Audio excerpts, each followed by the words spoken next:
Évidemment, parmi les changements de paradigme dont je viens de parler, le numérique et le digital. Je dirais, vous m'avez posé la question pour les banques, je vous dirais que ça touche même la Banque centrale. Nous parlons de monnaie numérique Banque centrale. Hein? Et donc, il faut attaquer ce problème de façon importante. Nous avons émis une directive pour le système bancaire en ce qui concerne un petit peu le digital, la préparation au digital et l'introduction, je dirais, dans le cadre du système financier, la mise en place un petit peu de cette transformation, je dirais, de l'action au niveau des banques. Le problème, c'est que les choses vont très vite. Parce qu'on a parlé du digital, maintenant nous parlons de l'intelligence artificielle. Hein? Et donc là aussi, c'est quelque chose qui se met en place.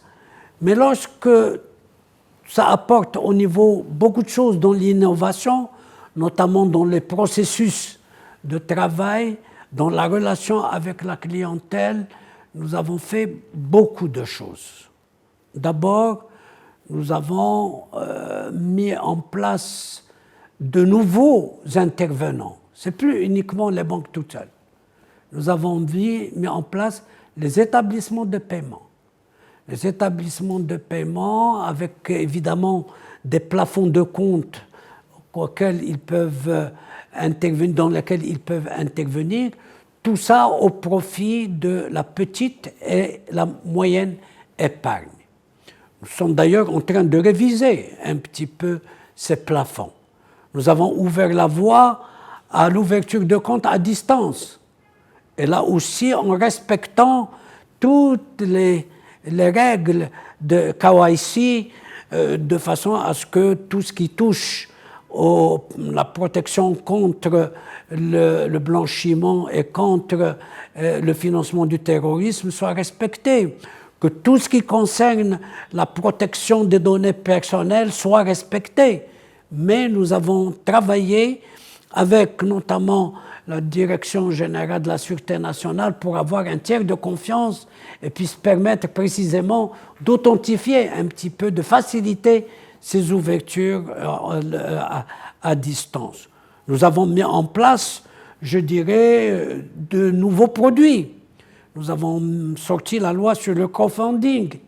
Hein? D'ailleurs, nous avons émis les premiers agréments. Agréments de dons, agréments de prêts qui commencent maintenant à travailler. Nous avons mis en place les fintech.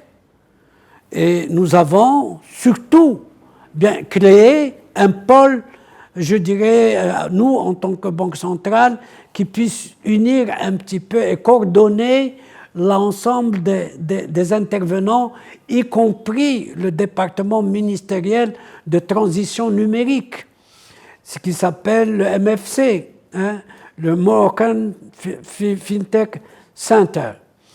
Et il a commencé à travailler.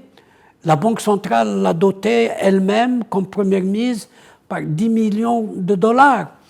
Et nous l'avons fait pour pouvoir accompagner les fintechs du début jusqu'à la fin. Là aussi, pour aller plus loin, nous avons de façon transversale depuis 2013 mis en place une fondation marocaine d'éducation financière qui apporte sa contribution précisément au niveau des populations qui sont, je dirais, sur le plan de l'accès aux services financiers défavorisés. Nous avons mis en place des guides, nous avons mis en place des capsules, je dirais en arabe, en langue berbère, en français, en anglais, de façon à ce que nous puissions toucher la population la plus large dans ce domaine. Donc vous voyez que sur le plan un petit peu du digital, nous avons pris beaucoup de dispositions, mais maintenant, en contrepartie, qu'on ne peut pas oublier, c'est un petit peu, je le dirais, mais très rapidement, pour ne pas être long, la monnaie numérique Banque centrale et les cryptoactifs. Nous venons de finaliser un projet de loi sur les cryptoactifs avec l'assistance de la Banque mondiale et du Fonds monétaire international en prenant en compte un petit peu tout ce qui a été dit, fait au niveau, je dirais, mondial, y compris les dernières recommandations du G20 dans ce domaine-là, et on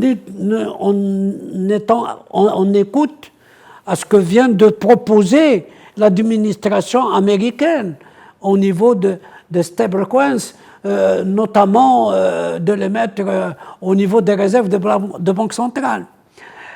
Et nous venons de finaliser un projet de loi qui est maintenant dans la mise en œuvre du dispositif à la fois gouvernemental et parlementaire, de façon à ce que les cryptoactifs soient, je dirais, mieux encadrés, à la fois en ne brimant pas l'innovation, mais de l'autre côté, à ne pas oublier les risques.